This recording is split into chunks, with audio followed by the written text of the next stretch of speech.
The cold, hard truth.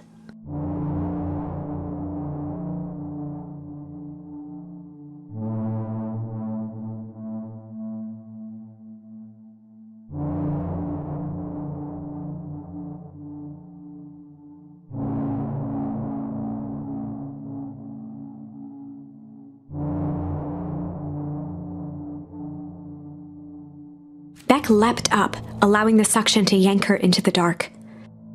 Dimness eclipsed around her like the shutter of a camera as she seemed to cover great distance in mere moments.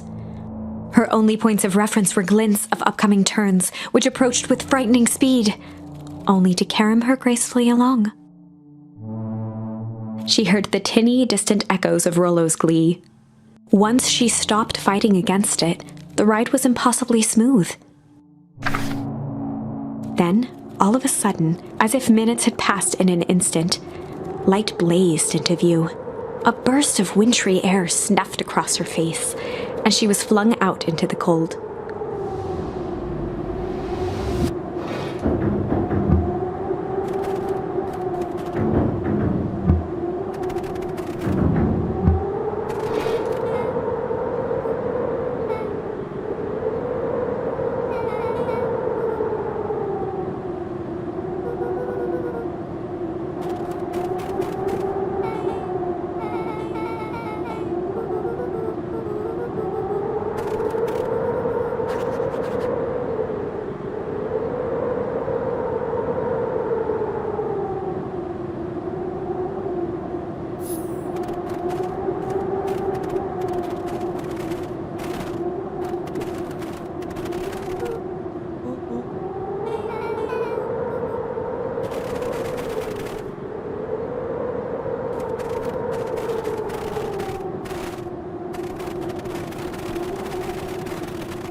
As they rounded the corner to the frozen town square, they spotted Mr. Nuncreed inching cautiously toward a pit at its center.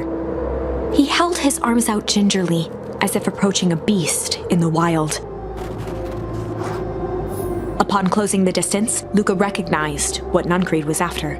Gran stood confidently at the edge, one arm outstretched over the abyss. Nearby, a wheelbarrow had been emptied out. She held a lit torch, which flickered in the bitter wind.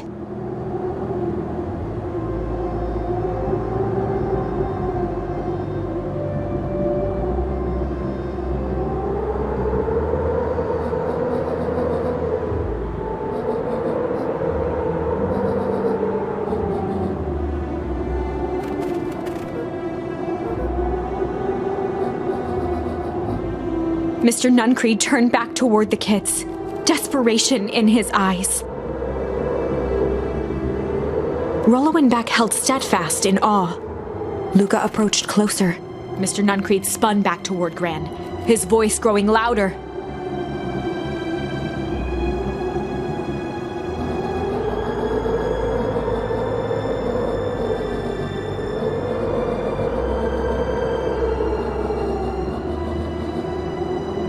Mr. Nuncreed winced with anguish. His voice hardened. They both now yelled, not to each other, but at fate itself, making their peace with long-held burdens. The wind howled with encouragement.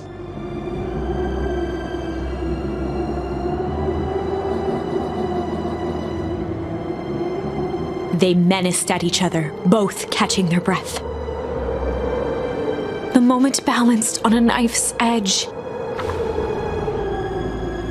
Amid a blur of emotions and memories, Luka's mind flooded with questions. The wind calmed, as if to give him the stage.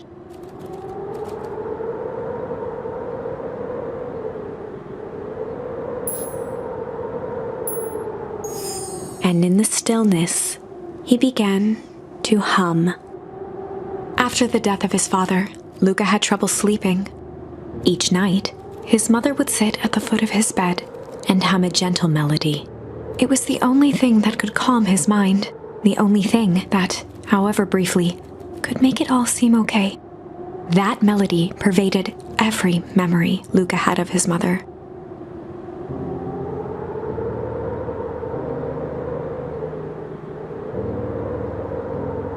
Shivering in the raw snow, he began to hum it out loud.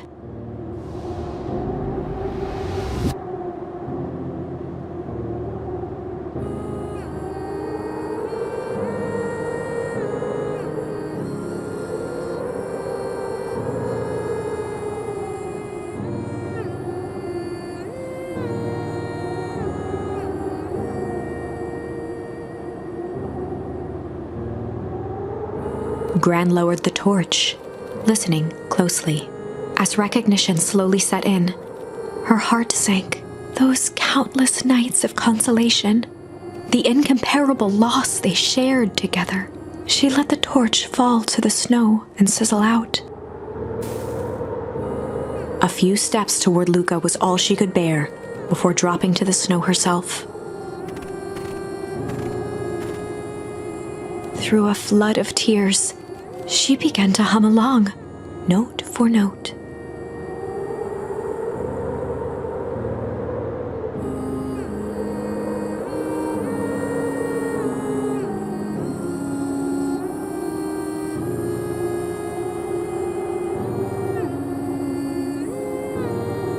Luka lifted his head in astonishment. The last time he heard that melody was the last night he saw his mother.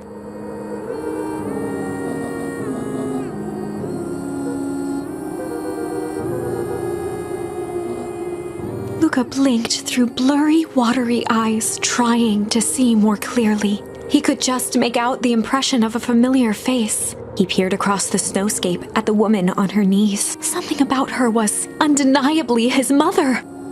Only smaller, older, changed.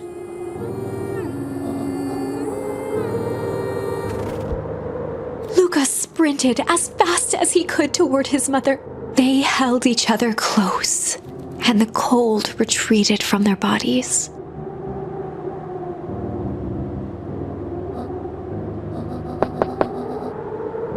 Eleanor looked down at Luka, tightening her embrace in an appeal for forgiveness.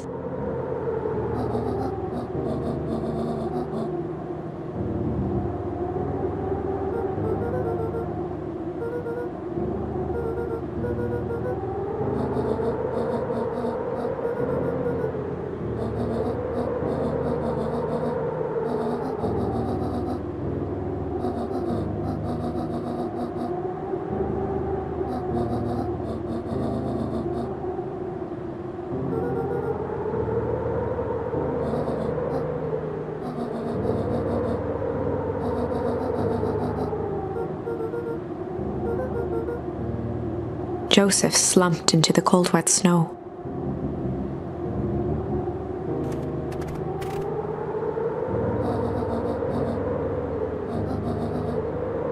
For the first time in a long time, her voice felt like her own again.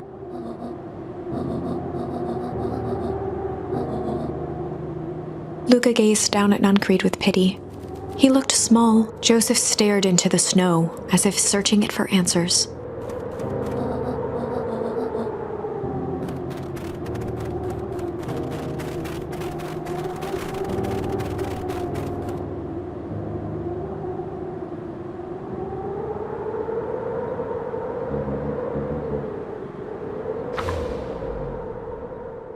Chapter 9.